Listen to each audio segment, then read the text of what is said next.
So, excuse the iPhone footage. I left my camera in the house, my GoPro, my camera. It's okay, baby. Today is Monday, and it's a shit day because tomorrow, Tuesday, we're having to put our black lab Mina, who you've seen in videos, we're having to put her to sleep after 14 years. Hey baby, no you're okay. 14 years. I know, it's that was the best possible time cry, wasn't it? So yeah, 14 years. So this video is going to be, God, it seems like the few, like my friend Craig passing away or getting murdered, not passing away, then my mental health, suicide shite, and then this, it's like fucking hell. But again, it's okay, baby. I'm just going to call her baby. But like I said, and it says in the bio of this page, and it's always been the same, that this is not just a tattoo page, this is a life page, and this is part of life, unfortunately. So yeah, sorry if this is triggering for anybody. This is going to be a video about us having to say goodbye to your dog. So again, if it's a trigger for anybody, then don't watch it. By all means, switch it off now. But if you're okay with it, this is a, it's okay darling, you're okay. This is a celebration of a dog we've had since she was 5 weeks old, and I'll tell you for why. I'll tell you about that in a minute. I'll get my camera set up when I come back for getting some puppy food and alright, so stay tuned. Peace. Bye. About 14 years ago, we've always stayed in the same village, Sarah and I, but about 14 years ago, there was a family stayed round the corner from us. They're obviously long gone now, but they were smelly, jakey, just, you know, the kids run about dirty all the time. The house was filthy. The kids were always not getting suspended from school. They were just a shithole scumfuck family, and they had a dog, a bitch, who got caught, as they say, by a random dog in the neighbourhood, because obviously they don't look after their kids, they're not going to look after their dogs. And we knew them just because, you know, in passing, because they stayed around the corner from us. We knew that they were scumfucks, they were tinkers if you like, but we knew them as such. So we were passing one day and we seen that the dog was, I forget how we found out they were selling puppies, to be honest, but we decided we would take one. So we went in and we seen one, and at that point we were in one front room and we didn't really know the situation. I mean, we knew they weren't the cleanest, but you know, we weren't there to judge as such, but as far as the puppies go anyway. So we got there and there was, I think, there was four, and two of them had been spoken for, and one of them we chose, and another one hadn't been spoken for. So we picked one and we said, look, you can't give us the pups till like between 8 and 12 weeks, 9 weeks, 10 weeks is ideal. And they were like, alright, cool, fine, aye. Then she come to the door on a Monday or a Tuesday or whatever, it says, I'm really sorry, but the puppy you chose died. And that's it. And I'm like, oh right, okay, no worries. At that point we were like fuming, because we knew that we had a fair idea that the puppy had died because of something that they'd done anyway, do you know what I mean? But either way, so a guy I used to work with, Ian, his sister also had a litter of Labradors, but this the opposite side of the spectrum. Not a professional breeder, but treat them right. Clean family, normal family, you know, dogs were looked after, fed, everything, and they couldn't sell this last puppy. And he knew what happened to us. We had our heart set on this little puppy and it died, and then Ian was like, look, my sister can't sell that last one, do you want her? And we were like, holy fuck, yep, that would be great. So we got that dog, which was Lily, which there's a previous video about Lily. So at this point we already had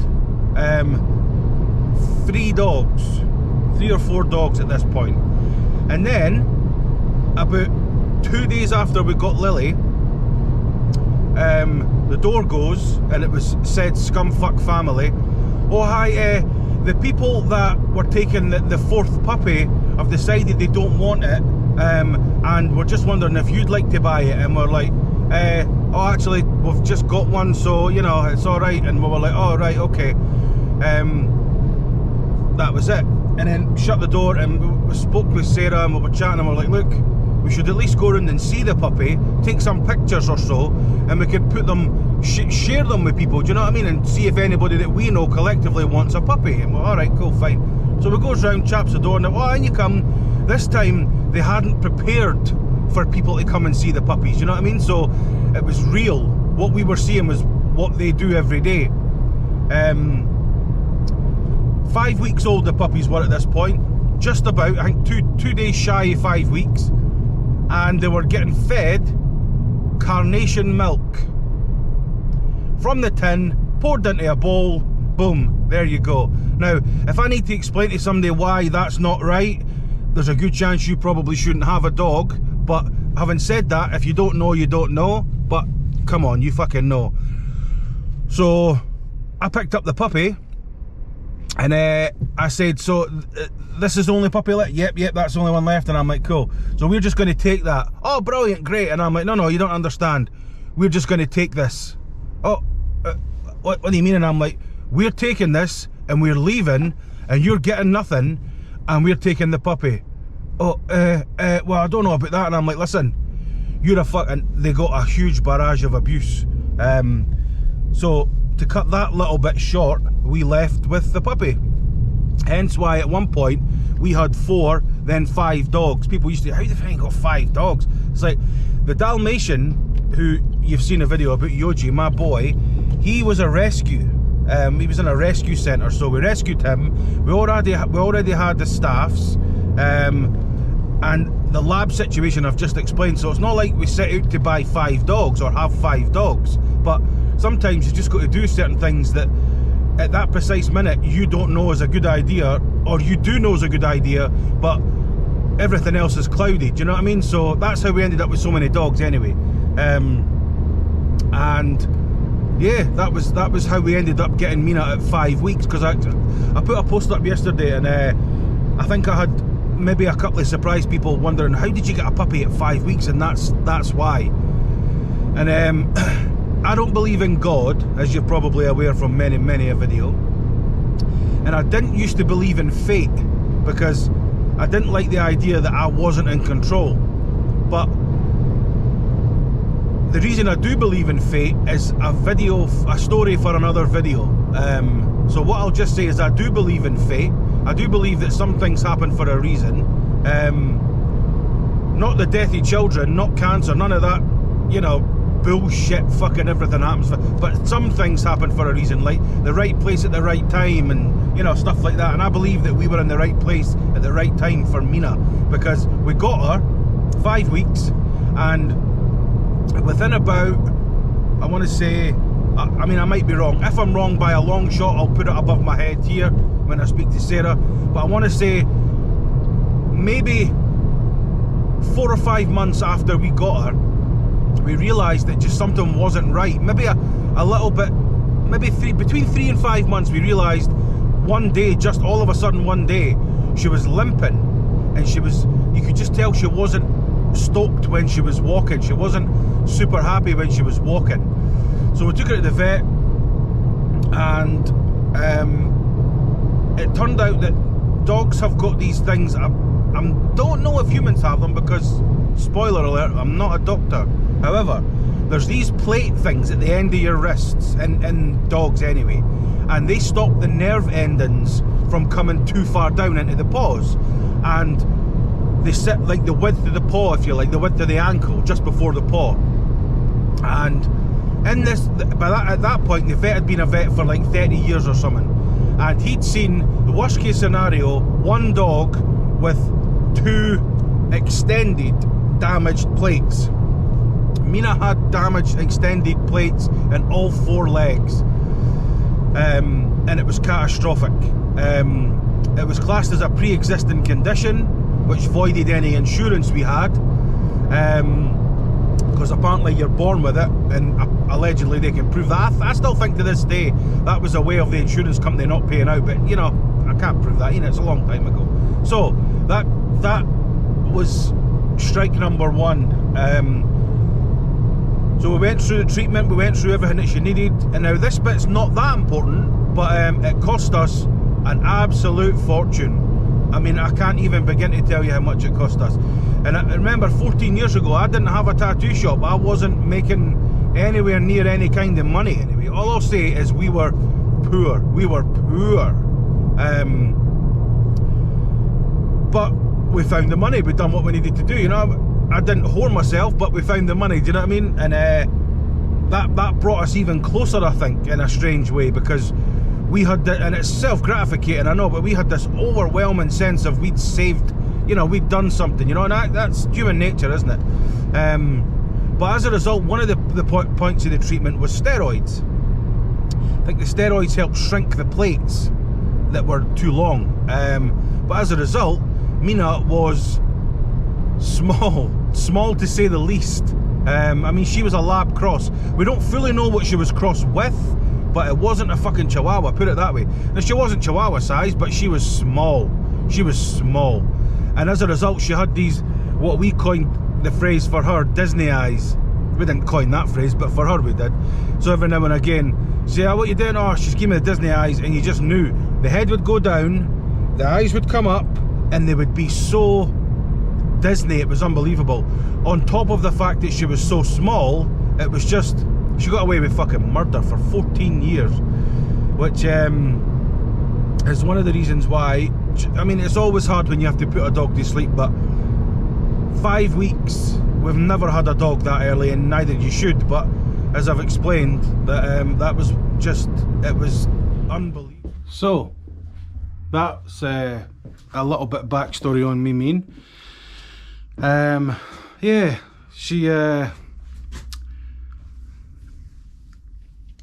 she just was unwell. Sorry, fucking hell. She was just unwell. She 14, like I say, and she hadn't, apart from the time we stopped having to take her to the vet for any of that other stuff I explained, when she was about 6 months old, and she hasn't been to the vet since, apart from yesterday when we had to put her to sleep. 13 and a half years without a vet visit. Doing something right. You know, the jags and whatnot, like dogs need to get, but no, other than that, nothing. No, nothing at all. No teeth, no nothing. So the vet actually commented on it, saying he had been there for a long time and he'd never seen Mina. So yeah, that felt good that we knew we were doing right, but it's always good to be told that you're doing good every once in a while, you know. So yeah, for the last while, we haven't slept through the night, Sarah and I, properly for a good, I don't know, year or two.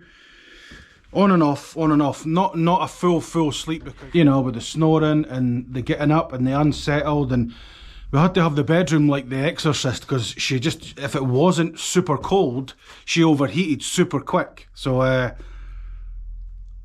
and she just made a lot of noise, breathing, moving, you know, walking about all day, sleeping for hours, getting up, walking in. She just, now, we got up this morning, and like last night, I woke up, and I used to have to do this thing where she was getting super deep sleeping, and she always lay with either, that's one thing about Mina, she always had to be lying against something, against us, against the couch, against the wall. She didn't like to be lying out in the open of a living room or something. So she'd lie with her feet, the end of her bed scraped to fuck, but she'd lie facing like on her side with her feet touching the bed, and then in her deep sleep she would start running in the bed, and you know, so I'd do the finger flicking, because she was deaf, so shouting on her, I would have had to have screamed my guts out, and that's just silly. I did want to buy a Nerf gun and fire little Nerf balls at her, but I couldn't fire over the end of the bed, so I used to throw socks, and that was a faff. And then I realised that she could just hear the click, and last night, for the first time in, I don't know, a long time, many years, I didn't have to click my fingers at all during the night, and that sounds like it might be a good thing, but I woke up at one point and just my habit, I woke up and before I was fully awake, my finger was, you know, and I thought, oh, there's no fucking noise. No noise, literally no noise. Lumen sleeps in bed with us, so does Compton. Vincent chooses to sleep downstairs. TV was off. It was maybe 5 o'clock in the morning. You could just hear birds, and it was like, ah, fuck. I'll probably never have to click my fingers for her again, and or you know. So, yeah, it's just really, really shit. And like I say, because of the age we got her at and stuff, this one's been particularly hard. I mean, they're all hard, but this one's been particularly bad. Yeah, I guess that's it. So I'm going to show you some pictures of her, and yeah.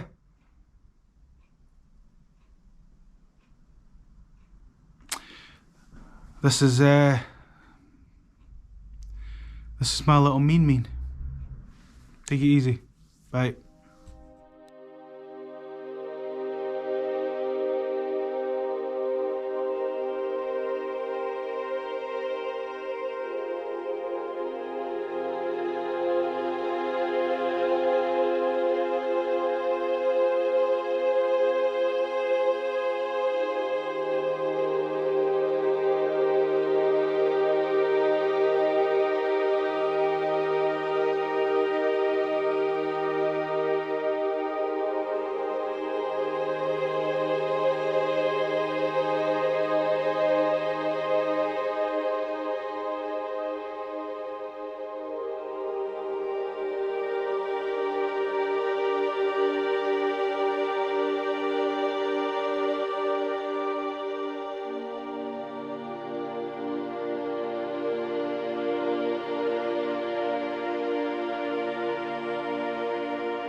That's some backstory on Mina. I'm going to take a break now because I feel myself getting upset, so I don't mind crying on camera, but I'm just going to take a break because if my eyes fill up with water I might crash the car.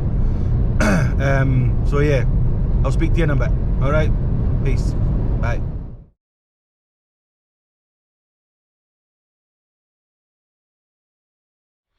So we're taking the doggies for a walkie. First time the three of them have walked together properly. They went to a little bit further up the hill, fair house if you like, but this is, I grew up roaming these streets, man. Yeah, so this is where we're at. Come on in, baby. They're up there, see, Nico. Good girl, she's getting the hang of, she pulls harder and, oh, here's somebody coming with a dog. We'll see you in a minute. Guy never had his dog on a leash, wanker, but we survived. I'm coming, baby, you keep going, come on then. No, I'm not picking you up every time.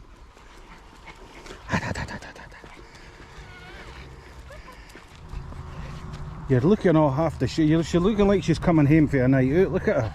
Oh, arse out and everything. You wee tapped. Pull your gear on, woman. Is none of your front legs in? Aye, both of them. No, left one's no. Is it no? No. Fuck's sake. Pause. Smallest. No, don't sniff the job, eh? We got the smallest vests and clothes we could get her, and some of them do fit, but the ones that do fit perfectly don't have little hooks on the back for the leash, and the ones that fit almost, they're just, I'd say, probably one size too big, but she's doing alright, she's doing alright. I grew up in this village, and that over my shoulder, I don't know if I've spoken about that in videos before, is called a pound of cheese. It's a big fucking huge block of stone. It's been there since, I'm 42 this year, and it was there before I was born, so I don't know what it's for, I don't know what it used to do, but it's there, as you'll see. That's what we had to play with when I was a boy, a stone. How are we finding the new dog? Tell the people. Speak. No. Speak. No. My wife is shy. Aren't you, wife? Wife? Oh, yeah, she's super shy. We made it. It was, oh. Just as I said, we made it, we got caught up in the lilies. It was literally like Sucky Hall Street in Glasgow. It was so busy on the way back, but Lumen's first walk, success. Peace.